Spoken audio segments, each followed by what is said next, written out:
Hi, this is Dr. Kimberley Linert, and you're listening to Incredible Life Creator Podcast. My guest today is Sukhdev Sethi. Sukhdev is a self-made, successful entrepreneur with multiple businesses from sales generator coach to property investing and development. Sukhdev came to Sydney, Australia in 2006 from Thailand with barely $3,000 in his bank account and no job.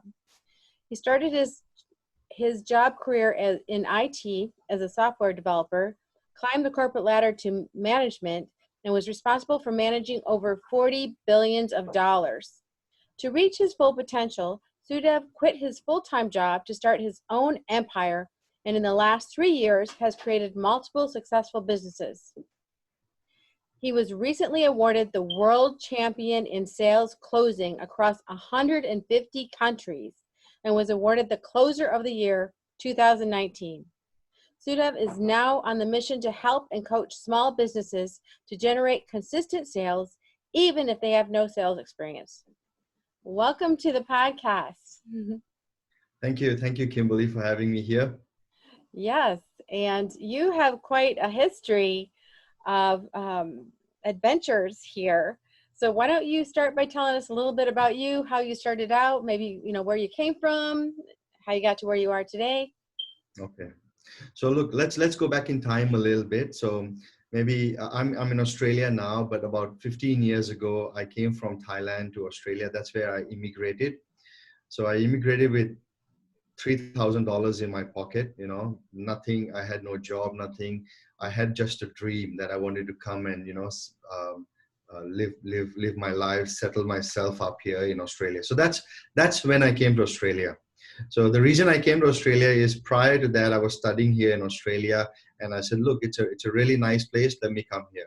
So I came to Australia and no job. I found a job within 3 weeks, and I just focused on my job.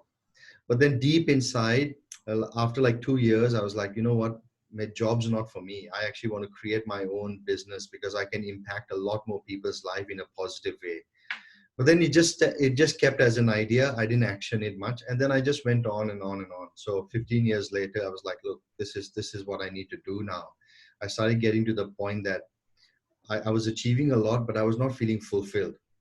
And over the years, then I started learning a lot about investment, learning a lot about my mindset, learning about business, entrepreneurship. That's what I started doing. And I kept doing that. And for the last 15 years, last 5 years of the 15 years, I started doing a lot about investments. So I went into property investments, purchased a number of properties, and then I sort of got the investment bug, as you say. I started buying a couple of properties. I ended up with a handful of properties, and I was like, oh, this is good.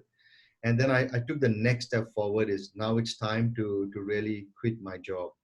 But I was also really very scared to actually quit my job, purely because I've been in 15 years in Australia in a corporate world, and I was like, the fear of the unknown. So what I then did was I actually understood that when you're in business, it's all about connections. So I took a course learning around how to do sales, how to connect with people, how to really network. And that's when I really focused for the next 2 years, really just focused on doing that. And when I did that, I was doing my full-time job, plus I was doing sales. And I was working up to like 90 hours a week for almost 1.5 years. Every day I was working, right? Monday to Sunday, with the aim of I need this new skill so I can jump from my job into my business. And as of December 31st, 2019, I finally achieved that goal. I've quit my job. I've created my own business now, and I've got a couple of businesses. One is property investment businesses, which is a couple of years old. And I've got number two is I do raise capital to do property development here in Australia as well, which is also a couple of years old. So right now I've just started a new business, which is my coaching business. So a lot of people have come to me and says, how do you do it? What are you doing? Can you show us also, how do you close deals? How do you connect with people? How do you network? And I was like, okay, maybe instead of just doing a one-on-one with many things, I'll do one to many. And that's when I got the idea of actually creating a coaching program where I help small businesses generate consistent sales between 3K and 30K per month. And that's what I'm doing right now. And that's my focus. Wow. And So that's how I got this, what I'm doing today. uh wow. And I know that we met because we were in a training with Dan Locke with high ticket closing. And, Yes.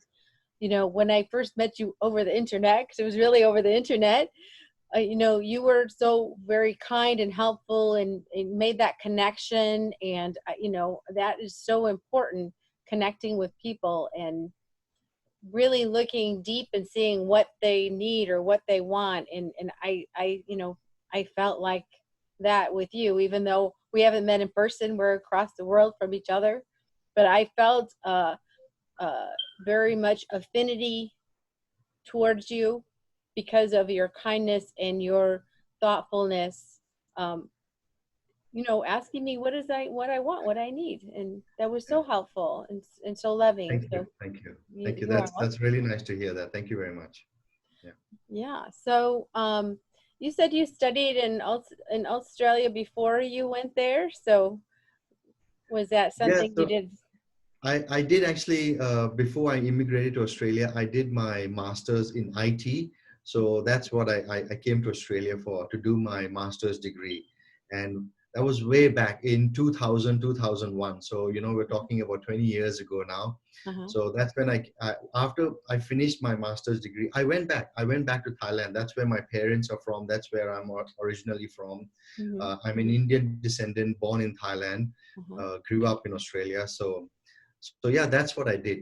I did my master's, went back, and when I came to Australia in 2006, that's when I got an IT job, and I've been in IT ever since. Starting from a programmer's job, doing programming. I love programming, Uh-huh. and then grew up in the ranks of team leaders. Still, I actually did a lot of IT strategy, looking after multiple investments around the country in terms of emerging technology. So from a programmer's job to a team leader to managing financial funds to actually emerging technology. So that's pretty much a little bit more about the history.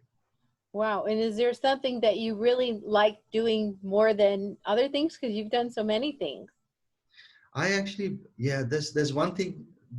The key thing that I found across all this is actually really dealing with people. I enjoy a lot, just talking to people, dealing with people, helping, connecting. And that's when I was trying to make the shift from my job to my business, I was like, what is that bridge that I can use? And that's when I got this moment to say, no matter where you are, what field you are in, whether it's IT, business, finance, it's always about people. And that's what stuck with me. And that's when I took on the next thing, to really understand different personalities, understand how to connect with people, how to actually sell. Selling is what I didn't realize is, when I was in my job, I was actually selling. I have a team of people. I'm selling them the idea, the vision. That's all sales. I'm talking to my boss, to my colleagues about the project. That's all selling. I just didn't understand. But the way I've rephrased it now, it's all about connection. And that's the thing that I really am passionate about is I'm a people connector. That's what I feel that I am. And that's the number one skill that I'm really mastering right through my career till today and beyond. Great. So that's the root of who you are, is That's that right. Yeah. connector, that lover of people, and you definitely are a lover of people. So Thank you very thank much, you Leah. so much. And then when you were managing 40 billions of dollars, was that in other people's investments? Was that in your investments? So it was not my investments. It was as in my job, I was a programmer. And then when I came into a management role, the company was a wealth management company. It was one of the oldest companies in Australia at that time. It was 121 years old. I think it's about, plus another 15 years on top of that. So I was managing a system where investments was part of that application. Now that application was critical. If that went down, all the $43 billion of funds, you could not manage that. So I had a lot of responsibility in managing a team, in managing the systems, in managing the criticality, in managing the really the uptime.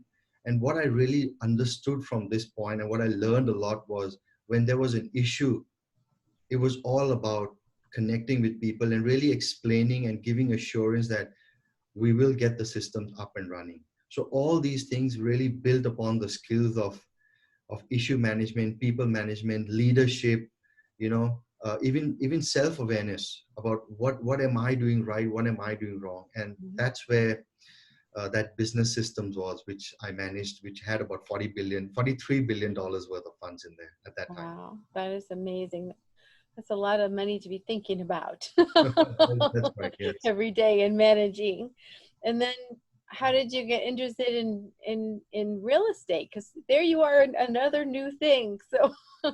So when I came to Australia in 2006, by about 2007, towards the end, I was like, look, I come from a business background. My parents have their business in Thailand. I came here because, I just wanted to be independent. But then by 2007, I was like, business is what I want to do. And I was like, how do I get into business? What do I do? What's the easiest and fastest way for me to understand about business? So I'm still in my job. I didn't want to quit at that time, but I wanted to learn about business.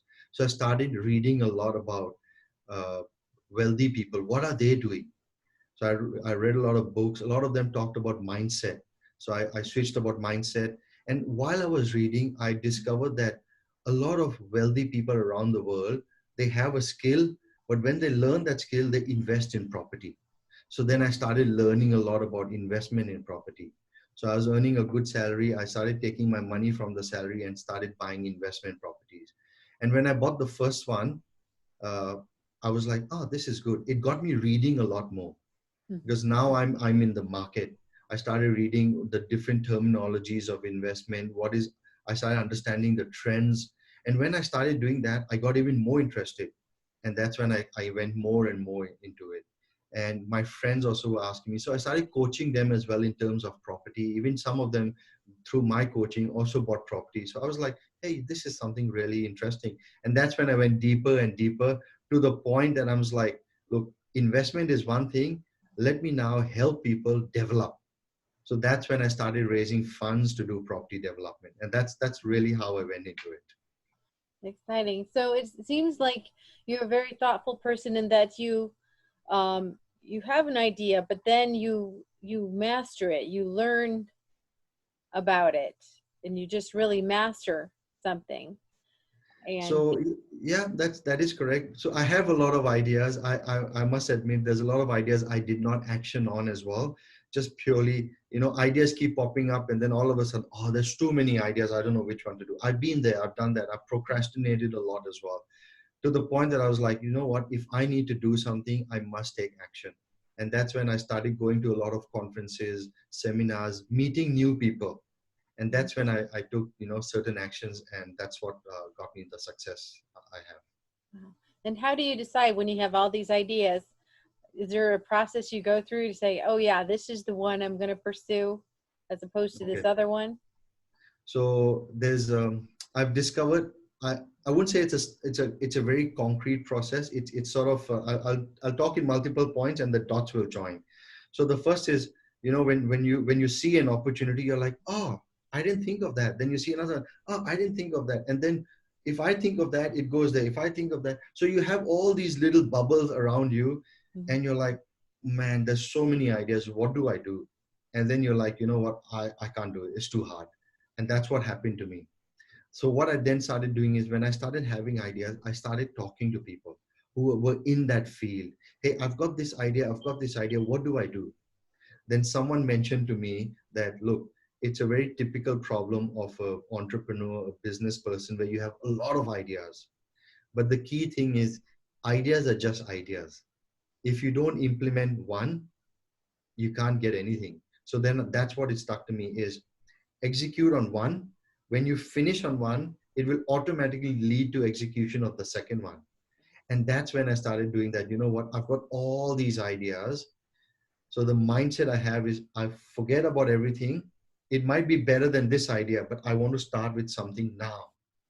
So that's what I started doing. I took one idea, that is learning about my mindset, learning about property. The next one, investment in property, then doing development. So each idea one step at a time. And that's what I would actually say. So in a summary, if you've got 10 ideas, Pick one and just stick with one for at least 6 months to 1 year. Go deep and then pick the second idea. That's what I would actually highly encourage you to do. That is great advice, because it can be really overwhelming when you have all these ideas floating all around you. Yes. So, and you mentioned a few times about mindset. So, do you have a certain way to get yourself in a mindset, or do you have a morning practice, or different people have different things? How do you work on So your mindset? look, it is a great question. There's no right or wrong way. It's many people have got different ways. I've adapted to a particular style. So what I've got now is, along this white on the wall here, I've printed my daily affirmations out as well, which I talk to myself that I am this, I am this. So I've got a bunch, like about 15, 20 of them. I read that to myself. That is, if I say something to myself every day, my subconscious mind believes that, and then I behave that way. That's what I do. That's number one. Number two is, if I show you my phone, what I do with my phone is I put a small version of my affirmations here as well, right? So I read that to myself. And that's about me putting myself in an environment where I have no choice but talking good about myself. And that sort of changes me. That's number two. Number three, what I do is I hang around people who's been there, done that. And this is it's a double-edged sword here, is because when I started doing that, what I started feeling is, in my job, I started feeling that this is not the right environment for me. And that's when I started really feeling the pain that, you know what, I need to be around people that I want to be. So mindset is great, but it can also lead you to the point that you will feel automatically, you will feel that there's a group of people that are not part of your ultimate journey. It's not that they're wrong, it's just that they're not part of your ultimate journey. And that's what I figured out. So environment would be the third one, which I say is the most important aspect. So hang around with people you want to be like, and it'll get you there. That is so true. And we're always, growing. I mean, I've been listening to a training by Joel Bauer, and he was talking about, you might not know the person you're sleeping next to. You're talking about husbands and wives, because as you're growing, you become a different person. And every day you wake up, you're really a different person. And if you're growing at a fast rate, you could kind of grow ahead of some of your friends, or someone else, or you find that you do need a different type of friend or people to hang out with. Yes, absolutely. And you spoke about partner. That's very important. Is on my journey, what I've done for the last 5 years now, I've actually brought my wife on the journey as well, because I think that is key. For me, I don't care about in terms of like what other people think that I can or I cannot do, but the number one person that I believe in the most is my spouse, is my wife, right? Because if I have her support, that's all I need. I can do whatever I have the capability of. And it is very important for me to bring her on the journey. So what I've done recently is a lot of conferences that I've gone, a lot of books, a lot of YouTubes, a lot of learnings I shared with her along the way. And now she's the biggest supporter for me, and that helps us as a family to grow as well. And I think that's that I would say that would be like the topmost thing to actually help you from where you are and where you want to be is your spouse. So I just remember that when you brought the spouse part up. Yeah. And how long have you been married now? This year will be I've been married 2011, so this year is my ninth year, so next year will be 10 years. All right. Yeah. Well, Yeah. congratulations. Thank you. Thank you. Yeah. And with all this work you're doing, because there were times where you were working long hours, Yeah. besides, kind of sharing with her what you're doing as far as mindset or training, is there any other advice you can give to someone who's, building a business, building a life, and then keeping that marriage going and close and intimate? Okay. Look, I've got a wife. I've got two kids as well. So I think, and my kids are really young right now. They're 3 and 5. So when I started this, there was like 1.5 and you know 3.5. So for me, I think the number one is bring your spouse on the journey.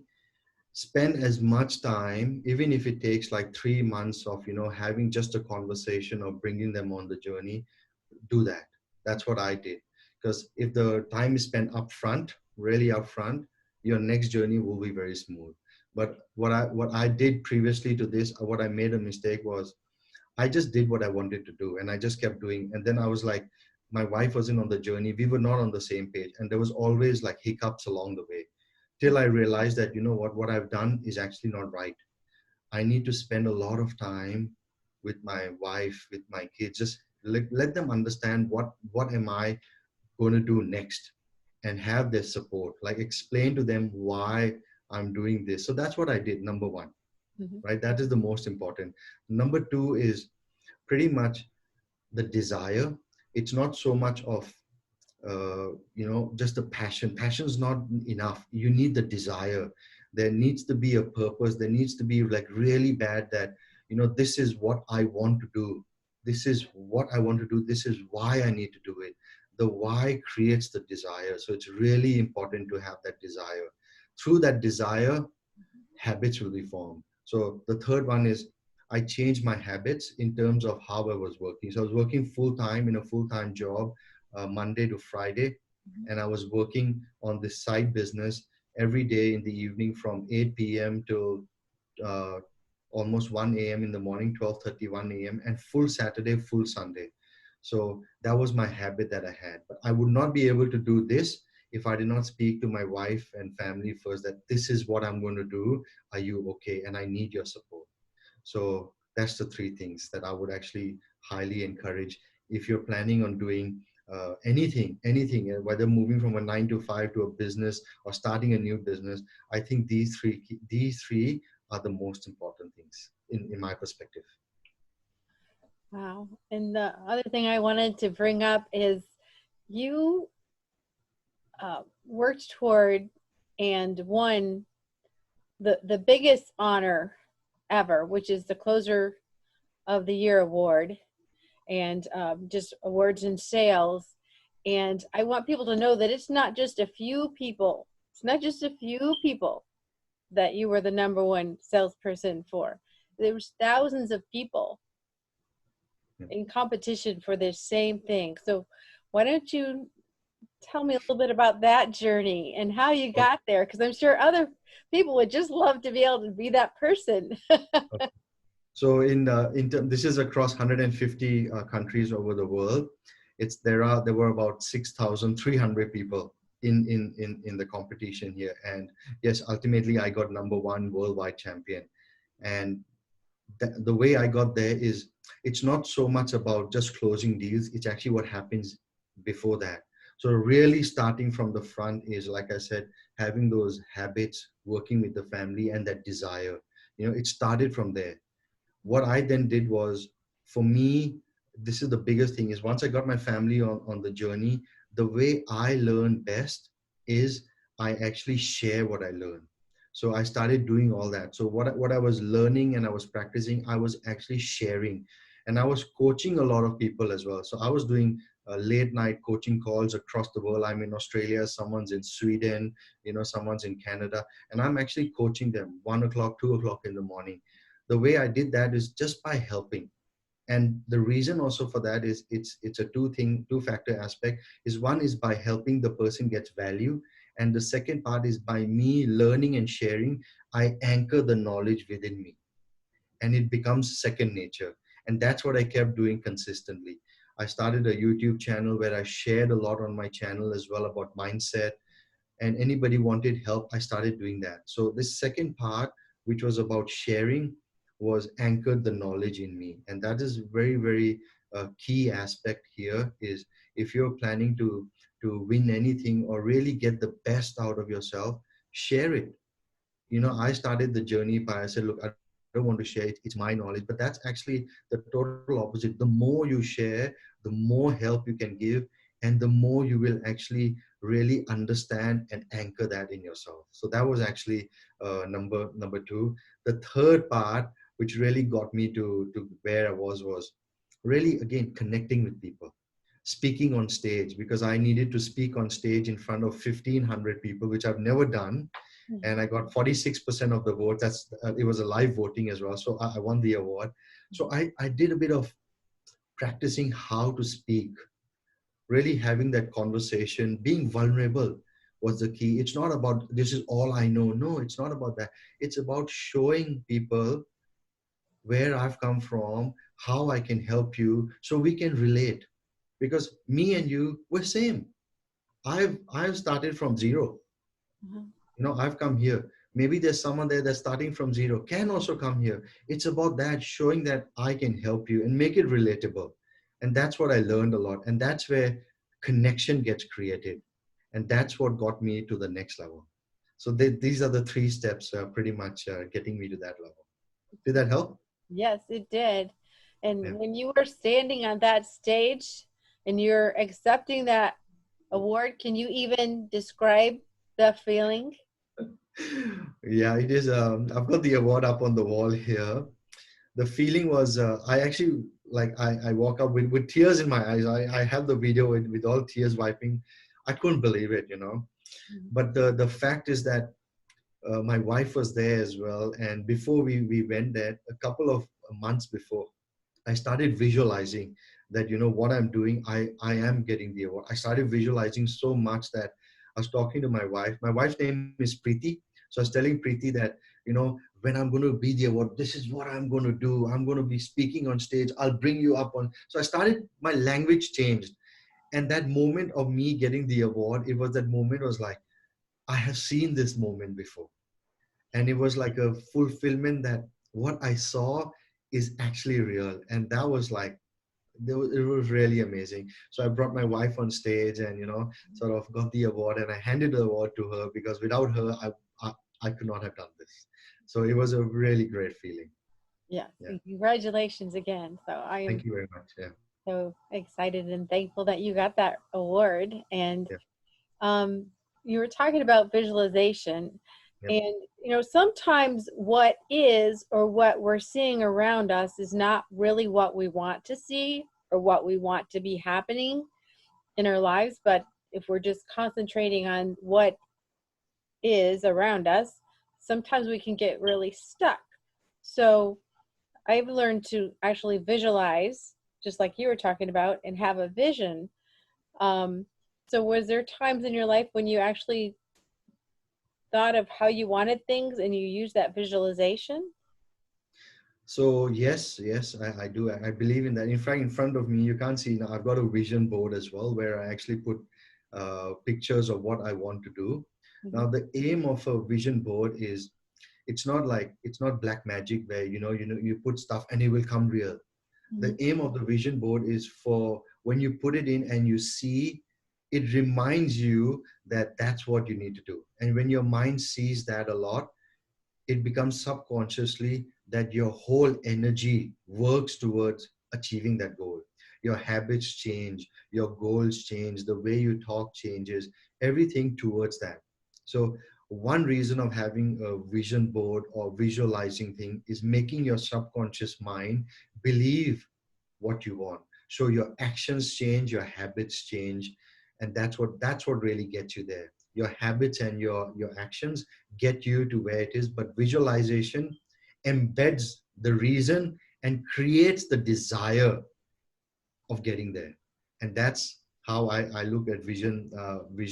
And yes, to answer your question, I have, like I said, when I was on stage, I really visualized it, and I actually got that. Yeah, that is so exciting. Yes. So exciting. And so I wanted to ask you too, as far as when you're working with people and coaching, how Yes. do you actually approach that? Is it depending on what their, visions are, what they want to see happen, or how do you approach coaching a person? So coaching is pretty much the very good question, by the way, very, very good question. The number one thing about coaching is I'm not in the business of selling a product. I'm not in the business of actually, selling something. It's no, a coach is in the business of transformation. And a coach can give a transformation only when the coach switches and say, it's not about me, it's about you. And that again comes down to mindset. So when I'm talking to people call me, message me, and they ask for help. The first question is, okay, what is it that you're looking for? And if it's something that I believe I can help, that's when I help. If I cannot help, or it's not an area that is of an area that I can give them a transformation, I will pass them on to someone else. And that's what I connect them with someone else. And that's what a coach does. If I cannot help, I will show you where you can get help. That's number two. And again, the way I help people is really, it's just by asking questions, to say, okay, why do you want this? Why do you want that? And really bring out the stuff out of them. Mm-hmm. And when you get the stuff out of them, now as a coach, this is quite different. What people will do, they will only ask questions, right? A lot of coaches will only ask questions. But there is another type of people that you can ask them the question, but they just want to hear it, to say, look, don't do this, do this, because this won't get you there, this will get you there. So that's what sometimes as a coach you need to balance about that, by asking questions, and also by just saying directly that, you know what, this won't get you there, this is wrong, you know that is wrong, try this. So that's a balance. So that's what I use. Exactly. And I know you've had a lot of training in this, but what is the secret to closing a sale? It's actually very, very simple. It's all about connecting with people. It's all about connecting with people, right? And think about this, Kimberly. If I form a connection with you, will our relationship be better? Yes. Will you open up more with me? Yes. Will you trust me more? Of course. Yes. And if the trust is there, you've opened up the relation, the sale automatically happens. And it's not even me selling you. It's you will say that, you know what, help me. I want help. So the key is, it's not about the sale. It's actually about the connection. So a lot of people, what they tend to do is they go after the product, they go after the sale, they go after desperation, they go after targets. That is a byproduct of the connection. Mm-hmm. So where I approach from is, I'm here building a connection. Now, like I said, a connection can be that I might be able to help you, or a connection can be, maybe I can't help you, but I'll help you by connecting you with someone else so you can get help, right? And that's where it starts from. And even though I send you to someone else, I'm building a relationship with you. There's a trust being formed. And tomorrow, if you need some advice, you will come back to me and says, hey, where can I get help? I can pass you on to someone else again. And then there'll be a day that you'll come to me and say, oh, you know what, this is something I can help you with. And all along that, it's all about connection. So I've got this phrase that I've, sort of come up with, is always be connecting. So it's the ABC of business success. ABC, always be connecting. And that's what I use. So that is my secret. That is awesome. And that's what is kind of the basis of how I am too. I just love connecting with people. That's why I love doing this podcast. Yep. So I can connect with people and I can connect other people. So a lot of people will be hearing what you're saying and they're going to say, hey, I need a coach, and I need a coach who wants to connect with me. Yep. So I just love that. Now, you have a book you're writing, and I haven't heard about the book yet. So why don't you talk about it? Okay.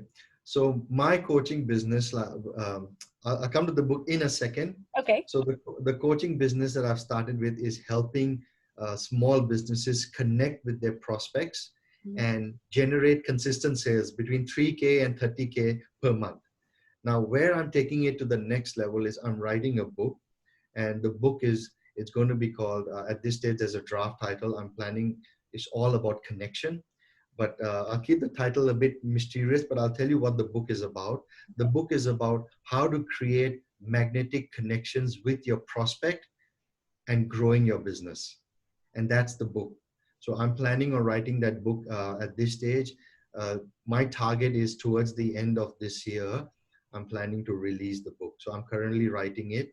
And that book is all about connection with your prospects, so you as a business can grow. In that, I'll be talking a little bit more about how do you identify the different types of people, talking to any prospect, any stranger, really attracting the right clients for you. Mm-hmm. How do you actually really form that connection so they convert from a prospect to a client, and then you grow together. And that's what the book is actually all about. Hey, well, we'll be waiting for that book. Thank you. Yes. To come out. And you said something that sparked my mind. How do you feel about talking to strangers? Look, I I actually have, I've learned the way of how to actually really, I can walk up to any stranger and talk. And I can share with you a little bit how I do it. Would you like me to Yes, say? yes. So the key thing is when someone's approaching a stranger, and this used to be me, right? When approaching to a stranger, I'm like, oh, I'm not approaching. I looked into myself. Why am I not going?